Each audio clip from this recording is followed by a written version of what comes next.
진짜 사람들의 생활 모습을 한번 보도록 할게요. 삼국은 각각 전쟁을 치르면서 경쟁을 했죠. 그래서 전쟁에 진 사람들은 당연히 이긴 사람들의 포로가 되고, 어, 이기 져서 포로가 된 사람들, 이긴 사람 노비가 돼버렸죠. 그러면 옛날에 우리 고조선 설명할 때, 도둑질한 자는 도둑질을 마신 집에 노비로 삼기로 했다는 거 기억나죠? 다시 얘기하면 전쟁에서 진 포로나 큰 죄를 지은 사람은 노비로 되는 거죠. 그때로 고조선 때로 노비가 있었으니까요. 그러면 전쟁을 이긴 사람들 어떻게 되면 볼게요. 이긴 사람들은 전쟁이 끝나면 저절로 귀족이 되겠죠. 그러면 전쟁에서 큰 공을 세운 사람은 귀족이 되고, 그럼 귀족이 됐고요. 그 다음에 전쟁 포로라든지 여러 가지 큰 죄를 지은 사람은 노비가 된다면, 귀족도 노비가 아닌 사람들은 병민이 만들어지고요. 그 다음에 왕이 되고, 그러면 자연스럽게 이게 네 개의 계급으로 만들어지는 거죠. 그래서 우리나라는 옛날부터 이 네 개의 계급이 고조선 시대부터 시작해서 네 개의 계급이 만들어졌다고 하는데, 언제 서류상은 이 네 개의 계급이 없어지는가 하면 1894년에 갑오개혁 때 이 노비라는 계급이 없어지거든요. 그래서 이때까지 약 한 2000년 가까이 우리나라는 이 네 개의 계급이 철저하게 지켜집니다. 신분에 따라 이거 굉장히 불평등한 제도인데요. 신분에 따라 오를 수 있는 관직이 달라졌고, 입는 옷, 집의 크기, 모양, 심지어 사용할 수 있는 그릇까지 달랐대. 아무리 똑똑해도 한번 노비면 죽을 때까지 노비가 되어서 주인의 말을 듣고 살아야 되는 거죠. 다시 이 이야기로 돌아와서 이 네 개의 계급에 대해서 한번 설명을 한번 해볼게요.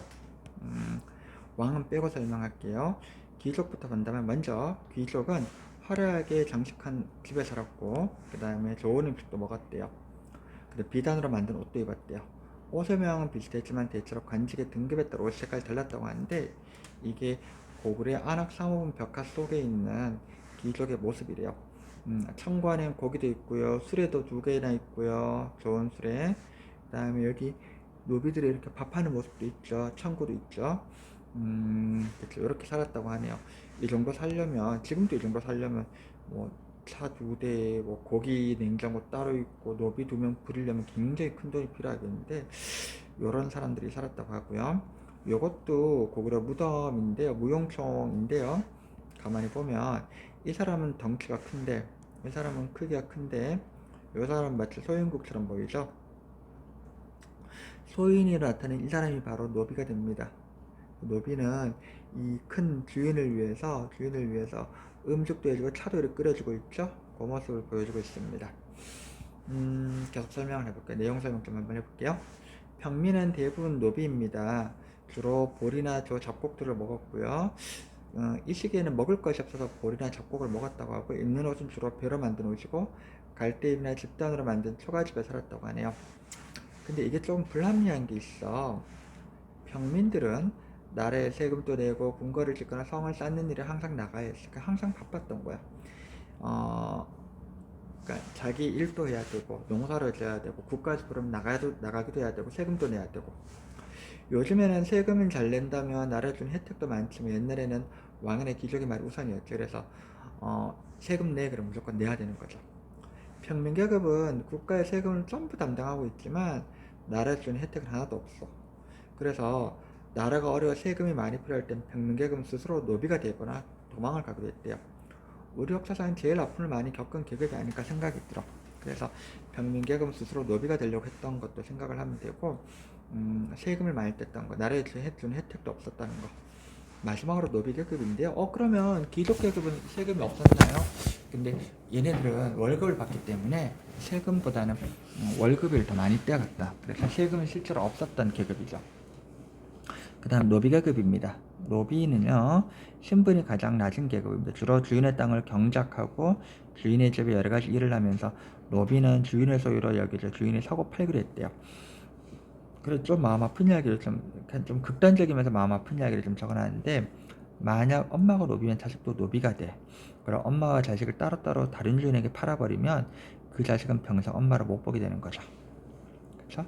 물론 이렇게 극단적인 경우는 잘 없었지만, 마음 나쁜 어떤 나쁜 그 주인이 엄마랑 이렇게 자식을 따로따로 팔아버리면 이 자식은 평생 자기를 낳아준 엄마를 모르게 되는 거죠.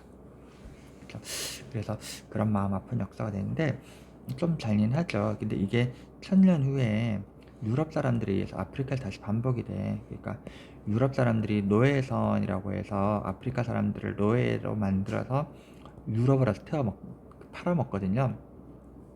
아마 여러분들 그림에 노예선 그림 보면 노예 사람들이 반려하는 그런 그림들이 있는데 아프리카 사람들을 그냥 잡아서 자기 허락도 안 하고 그냥 자기 의지가 아닌 그냥 잡아서 그 사람들을 노예선에 태워서 그러니까 아프리카 사람들을 사냥하듯이 잡아서 노예선에 태워서 그 사람들을 유럽 사람들을 팔아먹는 거죠. 막 가족들 다 들어가서 가족들을 다 찢기기도 하고요.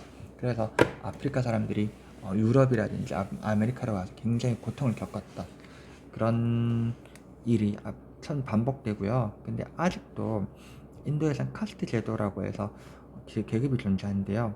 카스트 제도 이렇게 나눠져 있는데 지배층이라든지 피지배층 나누고요. 이 밑에 또 뭐가 있냐면 불가촉 천민도 있어. 불가촉 천민 하도 차원에서 이렇게 뭐 손 대는 안 되는 여기까지는 그래도 이 사람 취급 받지만 이 사람들은 사람 취급 못 받는 그런 사람 계급도 있대. 좀 설명되는 것 좀 보면서 할까요? 카스트 제도 하에서 불가촉 천민이라 불리는 계급은 정말 거드렛 일이나 남의 일만 하면서 사는 계급이죠. 불가촉이란 말도 워낙 계급이 낮아서 동물과 같으니 사람이 접촉해서 안 된다는 뜻이죠. 만약 태어날 때부터 이 계급으로 태어난 사람은 평생 그렇게 살아야 하는 거죠. 현재는 그런 계급이 법적으로 없어졌다고 하고 불가촉 천민에서도 인도 대통령까지 났다고 하지만 사람들 사이에서는 불가촉 천민에 대한 차별 엄연히 존재한다고 해요. 우리 옛날에 무한도전이라는 프로그램에서 극한 알바를 했었거든요. 극한 알바를 했었는데 이때 극한 알바편 이때 유재석이랑 광희가 그 인도에 빨래터를 갔다 왔어. 그 빨래터가 어떤 데냐면 불가촉 천민들이 이 귀족들의 빨래를 받아서 빨래를 해주는 그런 거였는데 이 사람들이 뭐 유재석이나 뭐 하루에 막 300발을 빨았다 500발을 빨았다 그런 얘기 했었거든요. 그러니까 이 불가촉 천민들은 그런 힘든 일을 하면서 살아가는 거죠. 그렇기 때문에 인간 이하의 책을 받고 있다. 지금도 받고 있는 사람들. 그래서 만약에 이렇게 브라마이나 크사트리아가 가고 있다 그러면 아직도 불가촉 천민이나 바이샤 수드란 옆에서 고개를 숙여 된다든지 불가촉 천민 아예 피해 있어야 된다든지 그런 곳이 인도에서 아직까지 성행하고 있대요. 그게 굉장히 마음 아픈 이야기인 거죠. 그래서 요런 계급이 없어져야 되는데 바로 이렇게 이어졌다는 것도 굉장히 마음 아픈 이야기인 것 같습니다. 오늘 이야기는 여기까지 짧게 하고요. 다음 편에는 삼국과 가의 문화의 특성을 한번 알아보도록 하겠습니다.